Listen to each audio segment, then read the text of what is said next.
On this week's episode of Ride the Lightning, the Tesla Motors unofficial podcast, the 20-inch wheels from one of the Model 3 Alpha prototypes may be returning for production. Autopilot hardware gets another upgrade. A Model S once again breaks the world record for furthest distance traveled in an electric vehicle on a single charge, and more.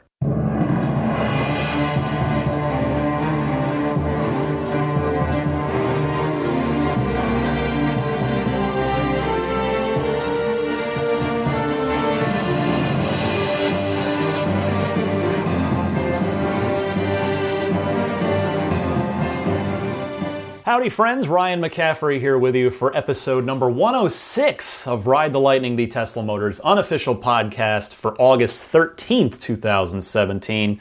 It is good to be with you here.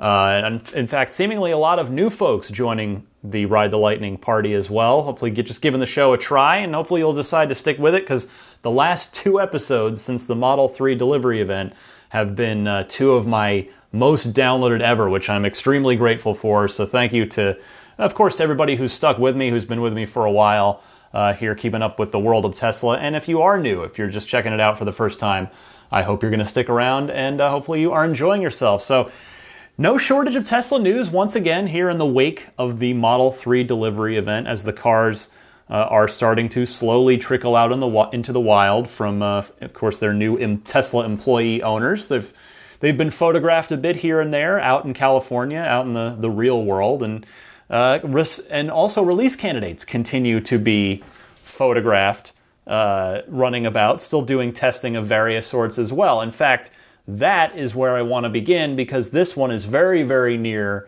and dear to me, because those of you who have been listening for a little while, or at least since the Model 3 reveal, know that I am extraordinarily fond of the 20-inch, now we know them to be called Sport, the Sport wheels that are shipping now on Model 3 in 19-inch form, but the silver Alpha prototype, the one they did most of the promotional video and photography with, and the one that really was the show car, that had those Sport wheels on it, but in a 20-inch variety. And I've talked before about how much I adore the look of those 20-inch wheels, and I thought, the 19s are still nice, but they just kind of, they don't. I feel like they don't kind of set off the car's aggressive look nearly as well. It's crazy what a difference that 1 inch on the wheel makes. But good news for me and anyone else who may also be a fan of those 20-inch wheels. A Model 3 test car, a non-production, we'll just call it a release candidate for lack of a better term. Maybe it's an engineering prototype, who knows what it actually is, but a Tesla Model 3 owned and operated by Tesla for testing purposes was spotted at a supercharger in Greenville, South Carolina, sporting the 20-inch Sport wheels. Now, at first, I thought it might have been a test car that was testing out a smart air suspension, because the photograph, the first picture, there were more pictures that surfaced the next day or two, but the first picture was a profile shot. So it was the car from the side, and what I noticed in the picture, I was like, wait a second, this car has noticeably smaller gaps in the wheel wells in both the front and the back. So I thought, oh, is it just the smart air suspension and the car is squatting down in the low setting?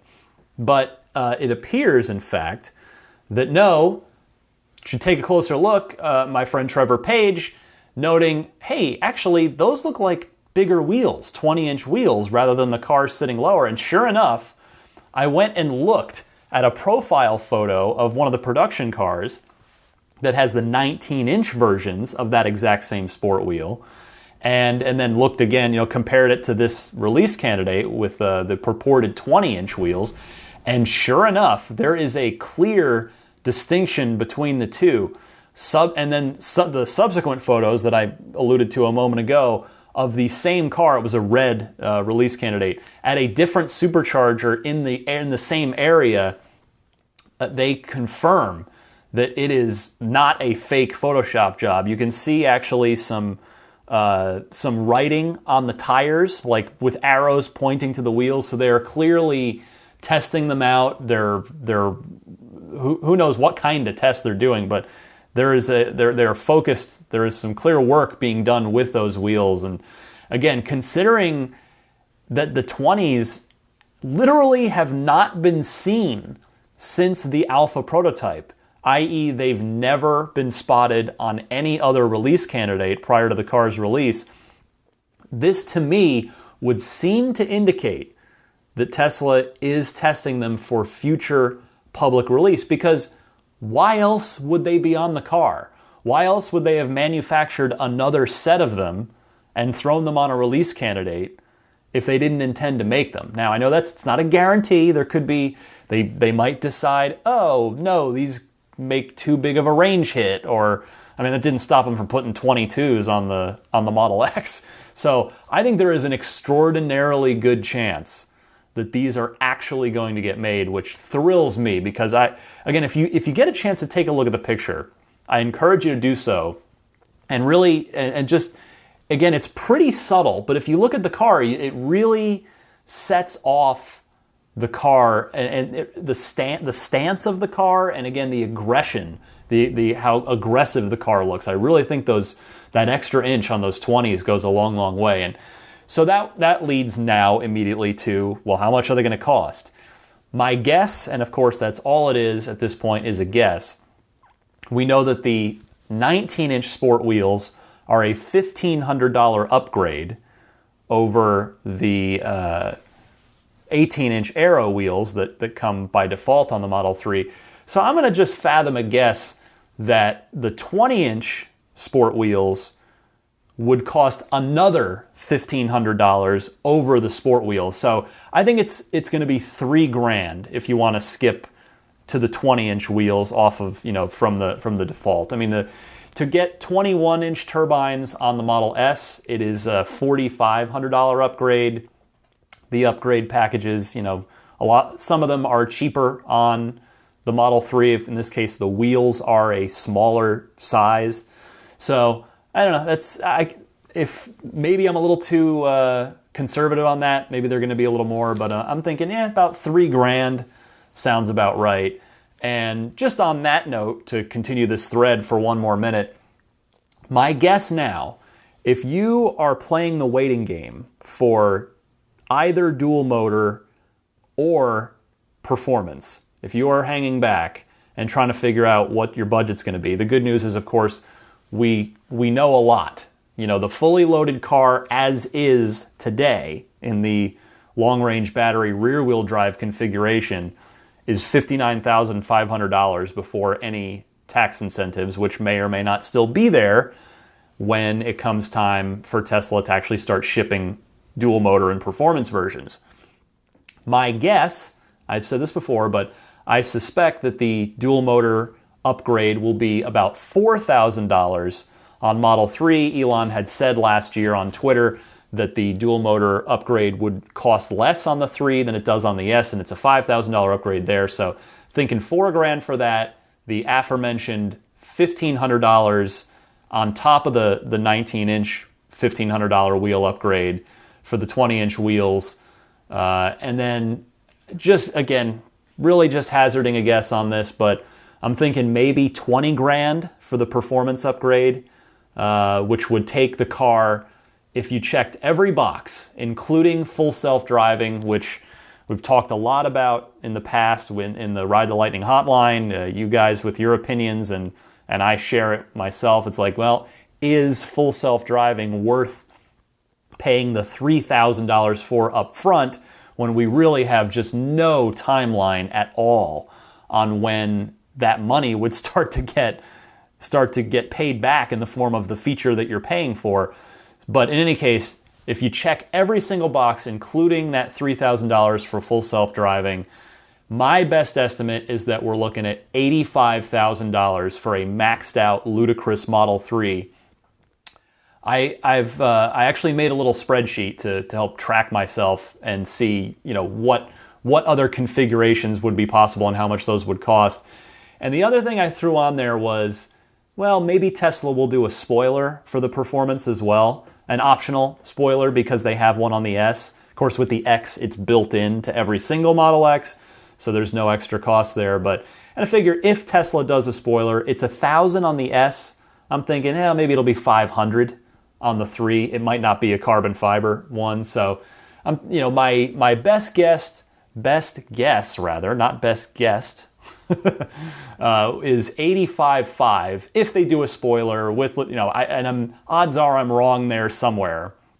But I'm hoping that that's at least in the ballpark based on everything I've studied and observed about Tesla and the Model 3. So plan accordingly if you are planning to wait for performance and or dual motor. Next up this week, every single new Tesla, including all of the Model 3s, are now shipping with what was internally termed at Tesla Hardware 2.5 for Autopilot. They're in the sort of official acknowledgement of this, Tesla called it more like 2.1, just a slight revision, but Electrek deserves the tip of the hat here. They reported the new onboard computer updated to include a secondary GPU for more computing power that was added to the fleet of cars that are being built starting now. And in a statement to Electrek, a spokesperson at Tesla confirmed the existence of the new hardware suite, but as Electrek writes, they downplayed its importance, Tesla saying, quote, "The internal name Hardware 2.5 is an overstatement, and instead it should be called something more like Hardware 2.1. This hardware set has some added computing and wiring redundancy, which very slightly improves reliability, but it does not have an additional Pascal GPU," which was in the original report. So before you even say it, because it was the first thing I thought of as well, Tesla did say that yes, they will upgrade every single Hardware 2 car for free if necessary, which they don't believe will be the case. They say, quote, "We still expect to achieve full self-driving capability with safety more than twice as good as the average human driver without making any hardware changes to Hardware 2.0. If this does not turn out to be the case, which we think is highly unlikely, we will upgrade customers to the 2.5 computer at no cost," end quote.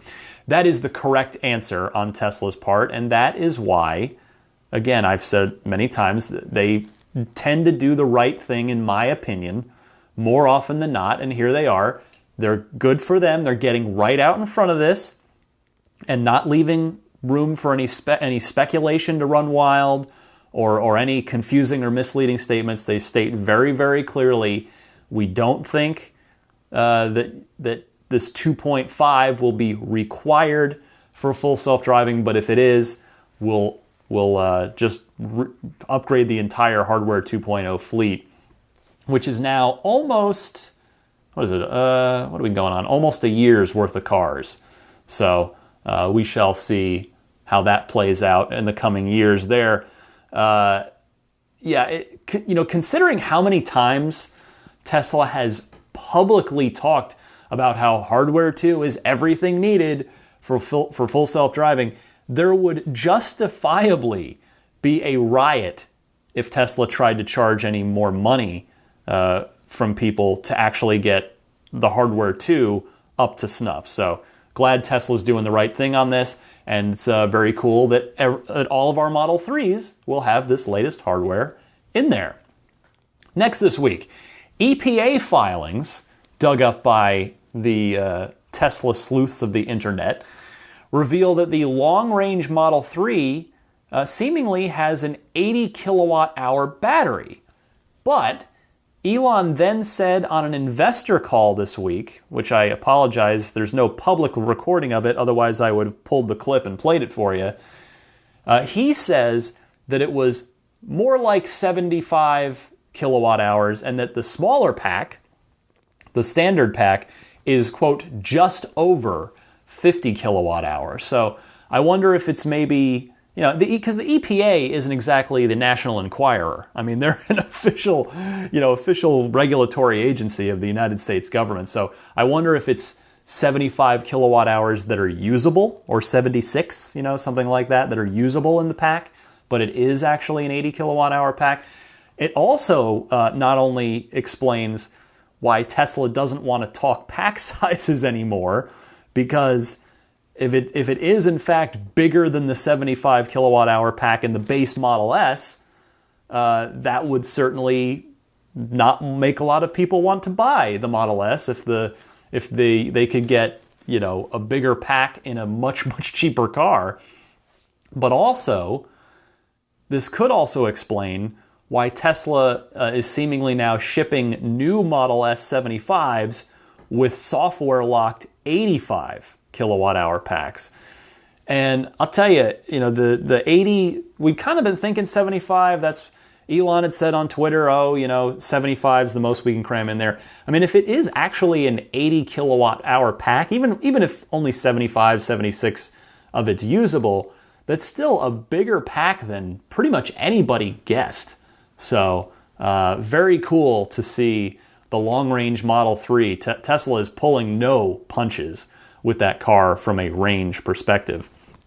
And then another quick note on top of this, another thing that EPA filing revealed is that the rear-wheel drive version of the Model 3, which is obviously the only version currently available, produces 258 horsepower from its motor. So that is a pretty nice horsepower number for a base $35,000 car.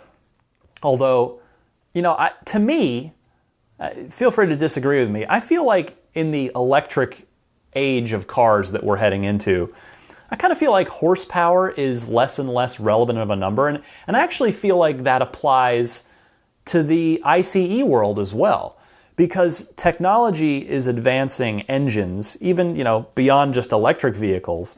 All the technology going into even internal combustion engines, you know, whether it's shutting down cylinders at highway speed to, you know, increase fuel efficiency, which I know that has nothing to do with horsepower, or you know, turbos that increase horsepower, or different tricks. You know, obviously it's not just brute force anymore. The weight of a car is taken into consideration more than it used to be. So I kind of feel like horsepower as a number in a vacuum has a little bit less relevance than it used to. So, 258 horsepower, okay. It's really about how the car uses it. And obviously with a Tesla and with a Model 3, you are using it in an electric drivetrain that is giving you 100% of torque at 0 miles per hour with no gears to shift through to burn time shifting. So it's putting those 258 horses to pretty efficient use. Elon also saying this week, he thinks that Model 3 demand could reach 700,000 units per year. That would be crazy, but also awesome. You know, the early impressions, I won't call them reviews, but let's just say that the first test drive impressions from both the mainstream and enthusiast automotive media of Model 3 have all been super glowing. You've probably seen a lot of them, and that's obviously a great start. That's a good sign. If the Model 3 really ends up becoming the iPhone of cars, where it is the catalyst for an actual shift in mind share and of just state of mind of the average car buying consumer, then 700,000 could absolutely happen on an annual basis. Though, I wonder where they'd build them all, because they would need to have more production lines to build 700,000 Model 3s in a year. And as of now, as Elon has recently reported, they're almost completely full in Fremont as it is. So I wonder if Tesla would possibly move the S and X to another site and make Fremont the Model 3 factory. Or maybe it would go the other way around, where they'd have the premium vehicles that they're already building there, the S, X, and maybe the next-gen Roadster would happen in Fremont. And then maybe you'd build a gigantic new separate plant somewhere to have the 3 and the Y, to have that family of vehicles built in one kind of, I won't call it a gigafactory. I'll call it a mega factory. Because, of course, the Model Y, Elon's already said they need a new factory just for that car with the production expected there. And if, we were to combine it with this new potentially revision upwards on expected demand of the Model 3, I wonder if one mega facility there could make sense for building off the Model 3 family of cars, the 3 and the Y.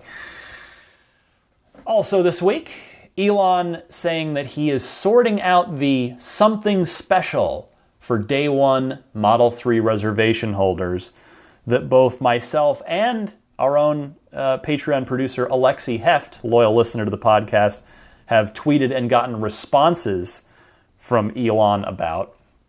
He wrote to somebody else this time. He replied to somebody else saying that he is, quote, working on it. Though you guys know, that are veteran listeners know that my preference is to have the signature red paint option be made available to those of us with that timestamp, reservation timestamp in the first 24 hours. I had some people yell at me on Twitter when I replied to Elon, throwing that out there, saying, "Oh, well, in my country it was April 1st." Like, okay, I get it. You know what I meant. Let's relax. The first 24 hours, day one reservation. You guys know I love Signature Red. If you've ever seen it in person, it's of course, paint color is absolutely the most subjective thing on a car. So plenty of people don't want it. And again, in that same Twitter thread from this week, when I threw that at Elon once more, some people get really, strangely angry over another human being's impassioned suggestion for a thing. I was shocked. I know that, I shouldn't be shocked at anything on Twitter anymore, which is sad. But yeah, some people were straight up angry that I even suggest a paint color. But in any case, who knows? Who knows what's going to happen? Sig Red, I've said this before, it would be a neat way to electively choose, if you wanted to signify that your car belongs to someone who got their reservation on that first day. And obviously we know Tesla has the paint. All they have to do is crack open the supply and add it into the production line. But I also, a lot of people have suggested, what about free unlimited lifetime supercharging for the 150 or so thousand day one reservation holders? I sure wouldn't mind that. I'd rather have the paint, honestly, because I'd get to look at that every day versus the free supercharging. But, free unlimited lifetime supercharging, Tesla's already using it as an incentive. They're already using it as currency. And it wouldn't monetarily cost Tesla too much. So it's feasible, but really, and I say this to myself and everyone else too, I think realistically, it's probably going to be something much, much simpler. And I think a lot of us kind of maybe need to dial down our our expectation for what this is. Maybe it's going to be a poster. Maybe it's going to be a travel bag that fits in the frunk, which, hey, literally anything is fine. I just want the car. Anything else is a nice bonus. But unfortunately, some people, not you folks, because I've heard enough from you guys over the last 2 years of doing this podcast, either via email, Twitter, or the Ride the Lightning hotline, that you're all awesome people, judging from the quality of your calls, emails, and tweets. I don't expect you folks are in the group that are getting their expectations a little too far out of control on this, but it's probably going to be a small little token or trinket of some kind, and hey, anything would be awesome. And anything on top of the great car that it appears we're all going to be getting would be great. Final story this week, I want to tell you about the Tesla Owners Italia group. The Italian Tesla Owners group has beaten the recently set record for furthest distance traveled on a single charge in an electric vehicle, and they did so by a pretty healthy margin. So their new record is 669 miles and some change, or 1,078 kilometers. As you'd expect, they did it in a 100D Model S. And the previous record that was set recently, remember I talked about it not too long ago, was 560 miles. So this is beating that by over 100 miles. Unfortunately, I'm not entirely sure as to their method. They did post a video on Facebook, but they didn't really give a lot of details. What you could see in the video is that they had other club members running ahead of them as, I guess, the opposite of chase cars. They'd be like lead cars. Whatever the car? What's that? They usually use Corvettes at the Indianapolis 500 to. I forget what the heck those things are called. Somebody will remind me, but kind of like those. So they did have S's running in front of them during this. But very curious to hear what their method was, because again, I said this last time when the record was broken. Casey Spencer, whom I forgot to mention, I actually ran into at the Model 3 delivery event. It was great to see him. He is my Iron Man. He may not officially be the record holder anymore, but Casey Spencer gets bonus points because he did it. He set the record in his 90D Model S. He did it alone and on a continuous stretch of road, not a circuit or a sort of a loop. He did it on a continuous stretch. He mapped it out, figured it out, and then held his bladder for 26 hours.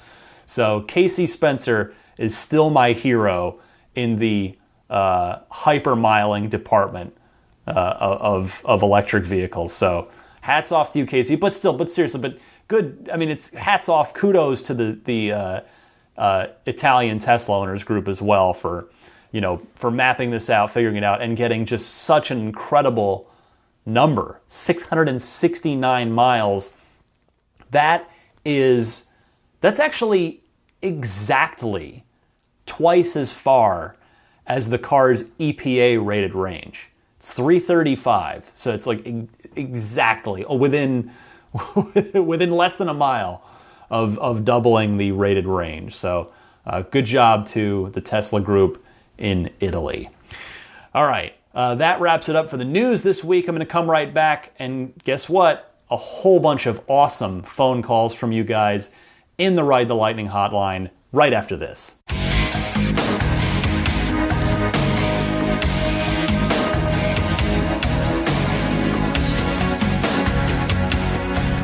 Time for your calls in the Ride the Lightning hotline. This is where you ring me up with your questions, comments, discussion topics, all of course pertaining to the world of Tesla.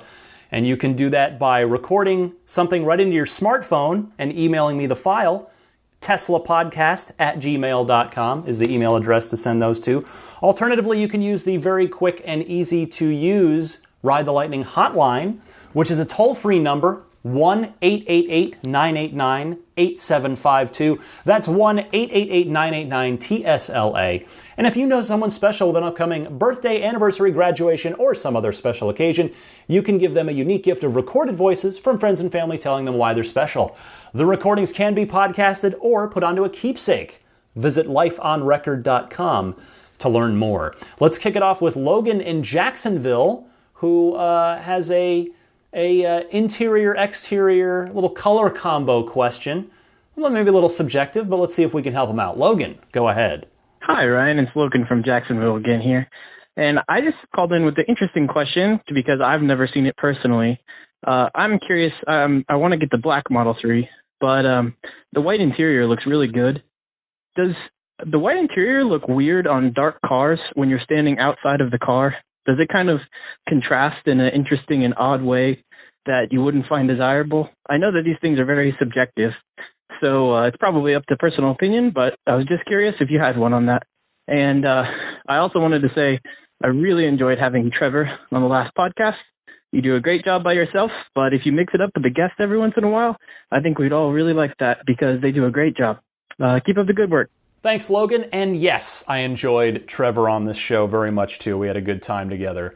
As to your question, while you are right that it is absolutely subjective, I personally think, with that in mind, I think that the stark contrast of the white seats popping off from a black painted car exterior looks awesome. I've had a chance to see that on many occasions. That's probably one of the biggest benefits to living in Tesla home territory here in the Bay Area. I get to see a lot of Teslas, period, which means I see a lot of different configurations. And yeah, the white interior, black paint looks fantastic in my opinion. In fact, that kind of contrast is one reason that I want to pair my red Model 3 with a white interior, because it's that same kind of contrast. In my opinion, the white interior really pops off of the red paint nicely when you're looking at it from the outside. I mean, I like white on its own, and then of course, when you're inside your car, you're really only seeing the interior and not so much the exterior. But yeah, like I said, I've seen it a million times, and I think it really looks fantastic. So I think you are probably, hopefully, going to love it. Next up, our friend Lawton in Chicago, commenting on the updated delivery timeline of dual motor. You remember it was moved up a bit there after the initial posting of that FAQ page. So let's hear from Lawton. Hi Ryan, it's Lawton from Chicago. Wanted to comment on the updated delivery timeframe for dual motor Model 3. Originally, Elon was predicting around January to start production. However, per the delivery estimator, it looks like the soonest will now be July 2018. As a morning day one reservation holder in Chicago, my estimated delivery is starting in September. The concern, of course, is who will be eligible for the full federal tax credit. I hope that Tesla will attempt to maximize the number of customers that qualify by timing deliveries across the mark in Q2, meaning that sales through the end of September will qualify.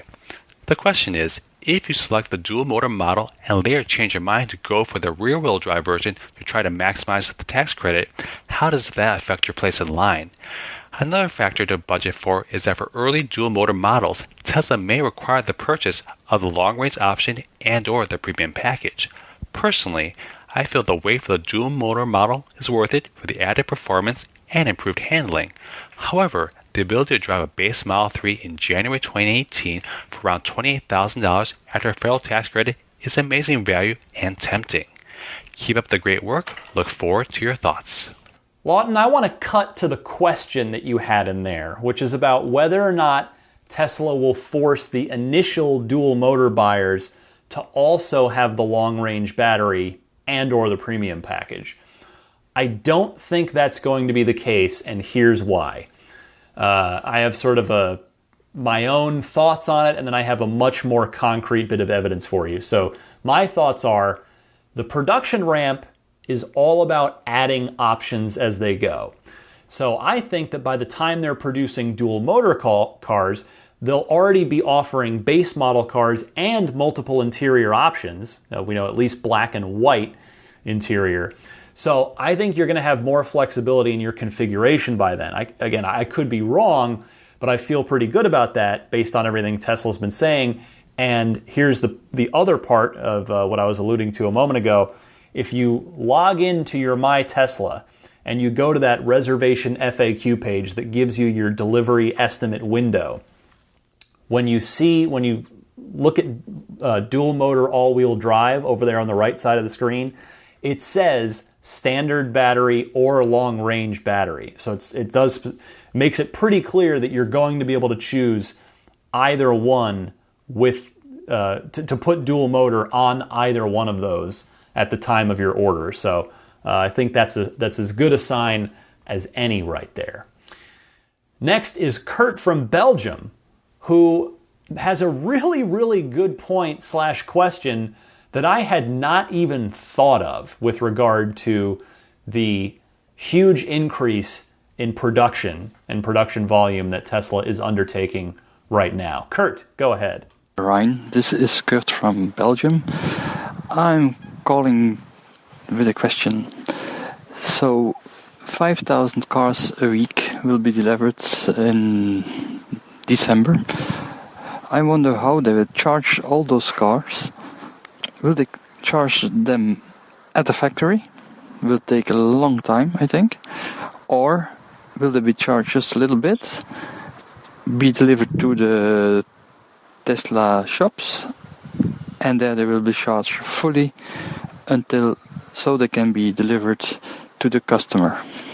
Or will there be a super version 3 supercharger so they can charge it lots faster for the delivery?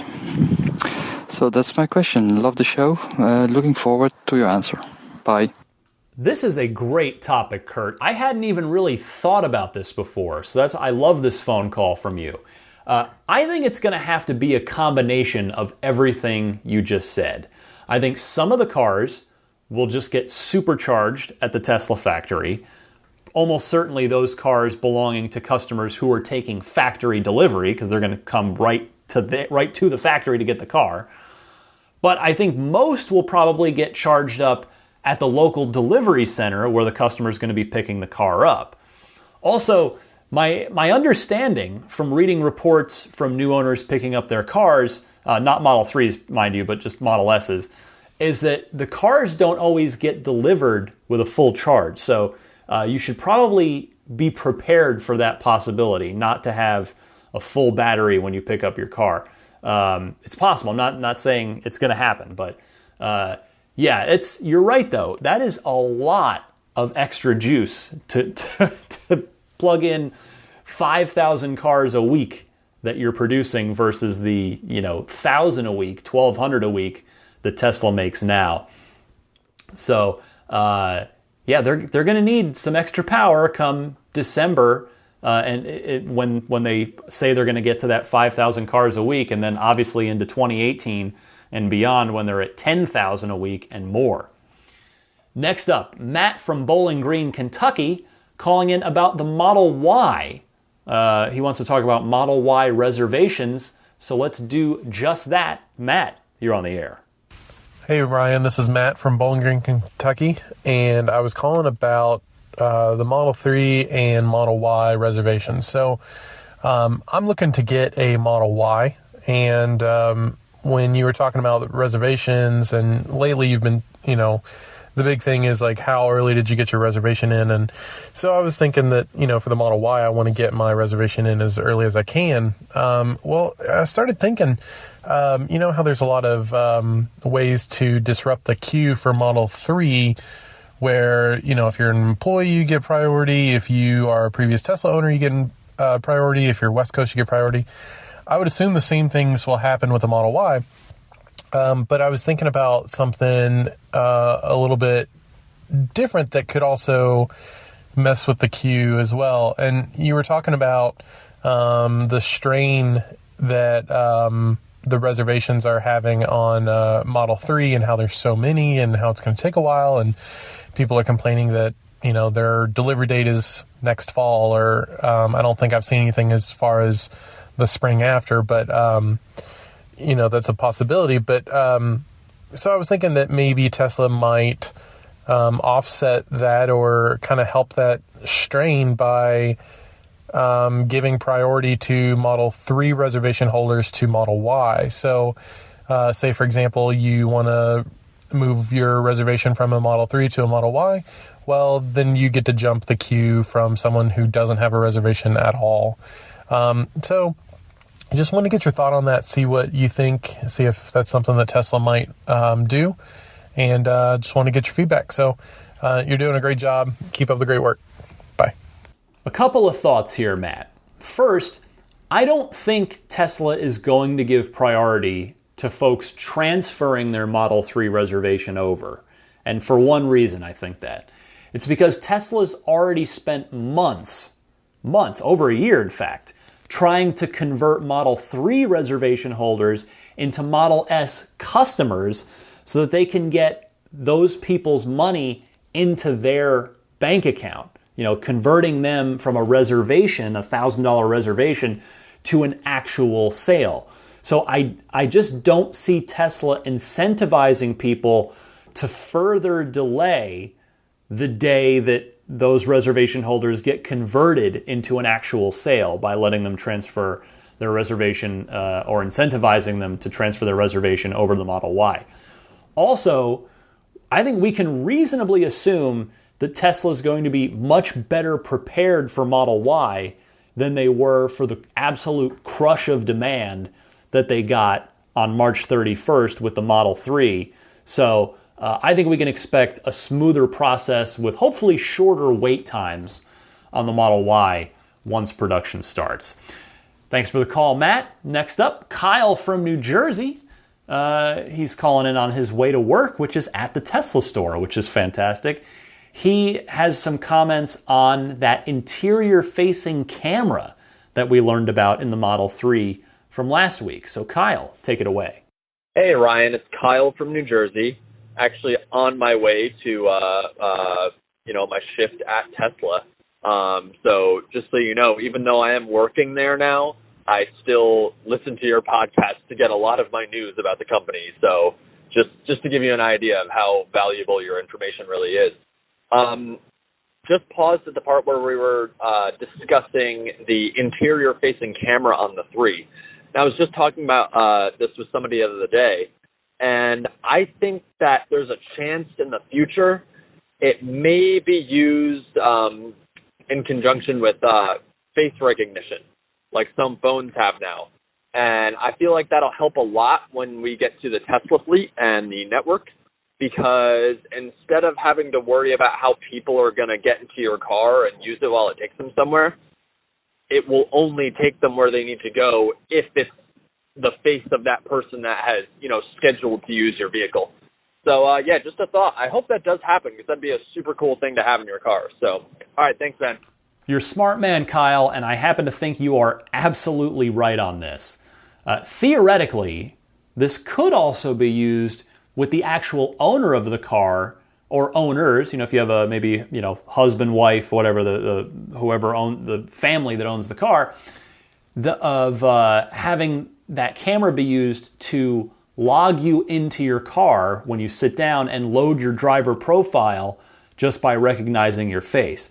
The car, obviously, they already support that. You can have multiple driver profiles in there, but I could totally see them using facial recognition to do that much more quickly and easily with that interior-facing camera.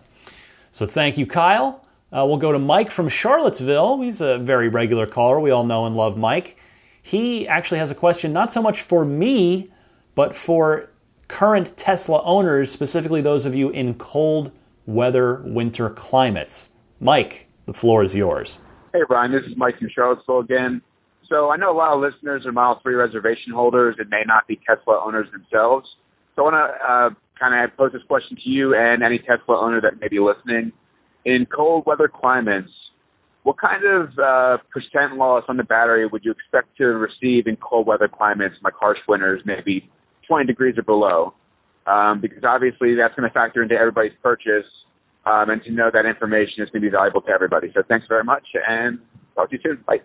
Well, as Mike noted, I very much welcome Model S and X owners to call in on this, but I have read a lot of threads, so I'll just start the conversation here.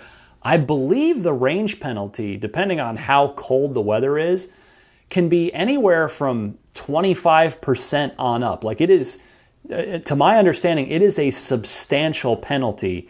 Obviously, if there's headwind, cold wind, that makes it even more difficult, but just the sheer temperature alone can have a pretty substantial impact on the range of the car in that cold weather. Next up, Harry in Fort Worth, Texas, thinks that we are seeing Tesla adjust the wait times in that reservation FAQ page I mentioned a few minutes ago. Harry, please explain. Hey, Ryan, this is Harry in Fort Worth, Texas. First off, I want to say thank you for the podcast. I've been listening for a couple months now and thoroughly enjoying it. Second, I wanted to kind of follow up on something that I heard just in this last show that just occurred to me. Talking about what if 100,000 of us we're waiting on dual motor all-wheel drive, which I'm right there with you, waiting on performance. Really keep my fingers crossed on that. But how would they adjust the delivery times if, all of us wanted dual motor all-wheel drive? Well, it occurs to me that that's exactly what we're seeing on the website. Everybody that's got a reservation is clicking one of these 3 boxes of first production, standard battery, or all-wheel drive. Don't you think that Tesla is using that feedback to determine, how they're going to change the production ramp? And wouldn't you think that a bunch of us clicking on dual motor all-wheel drive is probably what drove the change that just happened where, like my reservation for all-wheel drive just changed from, I don't know what it said before, November or something was the earliest. Now it's down to July through September here in Texas. And I was a day one reservation holder. So just wanted to kind of throw that out there. It seems to me that this feedback loop is what they're using to determine how they change the ramp. And I think the more of us that click on dual motor all-wheel drive, maybe the earlier the first ones will go out. Because if those were not a choice, if they were some kind of production limitation, then why would they even have us click these boxes? There'd be no value in that, right? And why would they be looking for the feedback? So those are just my thoughts. Anyway, man, keep up the great work and much appreciated. And like I said, keep my fingers crossed that someday you and I can race our performance Model 3s against one another. Bye-bye. Yeah, you're probably right about that, actually, Harry. It may not necessarily be 100% attributable to that, but I'll bet it's a factor, because it might also be based on Tesla's own internal timelines and their own internal estimates improving and getting more accurate. But, we could all run an experiment. If everyone listening to this podcast changes their preference to dual motor, I wonder if we could move the needle on that delivery estimator at all for dual motor. Obviously, no, we're not all going to do that, but it would be a heck of an experiment to run. Thank you for that call, Harry. 2 more calls this week. First up, before we go, is Brian in Minneapolis, who has some thoughts on dual motor and interior options. Let's go to Brian. Thanks for taking my call, Ryan. This is Brian from Minneapolis. I have my delivery window for the initial configuration between November 2017 and January 2018, and I've talked myself into not needing the all-wheel drive. I'd rather get the car sooner. Regarding that delivery window and the initial configuration, I'm wondering if you have heard whether any other interior colors will be available or have been spotted. I'd really rather get a lighter, maybe the white, rather than the dark or black. And the other question is about the wheels. I actually don't mind the look of the Aero wheels, but I've heard that they are some kind of a wheel and hubcap arrangement rather than a regular alloy rim. And I'm wondering if you've heard anything on that. Look forward to any information you can provide. Thanks. Hey, Brian. Yes, white interior is coming this fall. Pretty much any of us that aren't Tesla employees should probably have white as an interior option by the time we're set to configure and finalize our orders. So you should have that option. Again, to me it looked awesome in the prototype, and you can see pictures of it as well. And to your other question about the Aero wheels, the Tesla community has debated and discussed this a lot. And the community seems rather certain that the Aero wheel is indeed a hubcap rather than a wheel. I do agree, by the way. The evidence seems to point to that. So that cap may be able to come off, but I just want to be crystal clear, we do not have 100% confirmation on that just yet. A lot of, if you remember way back when the release candidates first started getting spotted in the wild, there were, I had described it as sort of an asterisk design wheel, where the whole thing looked like an asterisk. And it's possible that is the wheel that's underneath the Aero cap, but it's also possible that that's just a generic 18-inch wheel that Tesla was using for testing purposes, and that the Aero wheel is in fact a wheel. So again, we don't have 100% confirmation on it yet, but I will update as soon as I hear anything, because that's that is relevant information to some folks. Thank you for your call, Brian. Let's wrap it up with just some... I almost didn't want to play this because I didn't want to seem like I was just, stroking my own ego here, but I had no other way to say thank you to Tom from Indiana for this very, very kind call. So let me just wrap up with some kind words from Tom. Here you go. Hey, Ryan, this is Tom from Indiana. I just wanted to congratulate you and thank you for your last podcast. I felt it was probably the best one that I've listened to so far. Your breakdown of the Model 3 event, and more importantly, the second quarter call with Elon and the executive team was just outstanding. Love the actual voice clips that you got in there, the audio clips. Hearing Elon just brings everything to life versus somebody just reporting on it. So keep up the great work. I really appreciate it. I love the news on the Model 3, even though I am a S owner, and looking forward to future podcasts. Thank you very much. Tom, you genuinely made my day with that call. And I'll tell you, just from a personal perspective, those are my favorite episodes too. I easily spend at least twice as much, if not 3 times as much time preparing those episodes, but they are always worth it because I just love being able to almost pretend like Elon is on the show. I feel like it makes it feel more like a real radio show when it's, playing clips from Elon and, it's almost becomes a little bit of a discussion. So I listened to those entire conference calls, those entire analyst calls that are usually like an hour and 10 minutes, hour and a half long, so that you don't have to serving the people. But anyway, no, thank you, Tom, for those super kind words. I really appreciate it.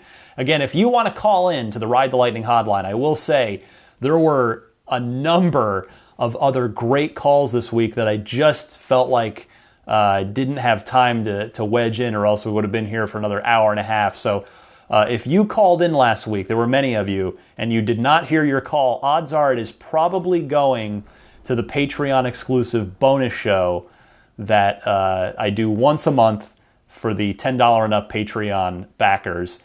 So look for that. Those will hit once a month, usually the beginning of the month. In fact, the August episode, for those of you who are Patreon supporters, that is up right now if you want to take a listen to that bonus episode.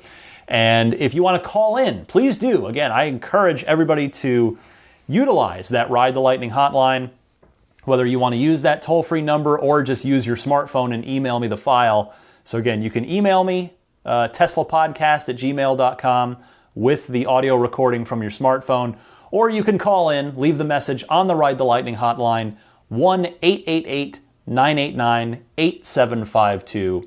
Your Tesla comments, questions, and discussion topics. We'll, of course, do the Ride the Lightning hotline next week as we do almost every week. All right, be right back to wrap things up for you right after this.